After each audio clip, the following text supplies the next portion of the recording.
నేనైతే మార్కెట్‌కెళ్ళాను. మార్కెట్‌కి ఎందుకెళ్ళాను అనుకున్నారేమో! నేను ఊరగాయలు తీసుకుందాం అని చెప్పి ఎళ్ళాను. ఎందుకంటే కోయటోళ్ళు ఫుడ్ ఏసారనమాట. ఇంక తినలేము వాళ్ళ కూరలతో. అందుకని చెప్పి నేను ఏదో ఒకటి తీసుకుందాం అని చెప్పి అక్కడికెళ్ళాను. ఒక డబ్బాయి వచ్చి నూస్ దినార్ తీసుకుంటారనమాట.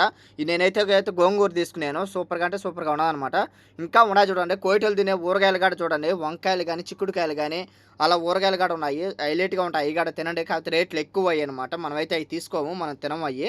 ఎందుకంటే అంత రేటు పెట్టి తీసుకోవాలంటే మన వల్ల కాదనమాట. చేపలు కూడా ఎలా తింటారో నాకు అర్థం కాలేదు. అలాగే ఈ డబ్బులోంచి తీసి అలాగే తింటారు. చూడు దోసకాయలు, ఇలా కరపచకాయలు మీ భాషలో ఏమంటారు ఈట్లిని కామెంట్ చేయండి. ఇలా అంటుమాడి పండ్లు చూడండి. బీనీస్ కాయలంట చాలా ఉన్నాయి రకాలు. ఇంతకుముందు ఒకటే రకం ఉండేటియి. ఇప్పుడు అంటుమాడికాయలు గాని, బీనీస్ కాయలు గాని చాలా రకాలున్నాయి. ఇంకొక పండు చూపిస్తా చూడండి. అది ఎంత పొడుగున్నదంటే ఓయమ్మో! 2 జాన్ల పొడుగున్నది. ఆ పండు ఏంటో మీరు చూస్తే షాక్ అయిపోతారన్నమాట. జాంకాయలు కూడా చూడండి. 2 రకాల జాంకాయలున్నాయి. ఫస్ట్ అయి చూసి జాంకాయలు అనుకున్నాను. అయి అయితే జాంకాయలు కాదు. ఇయే జాంకాయలన్నమాట. ఆ పండు ఏంటో చూడాలనుకున్నారా? ఇదే ఆ పండు చూడండి ఎంత పొడుగుందో.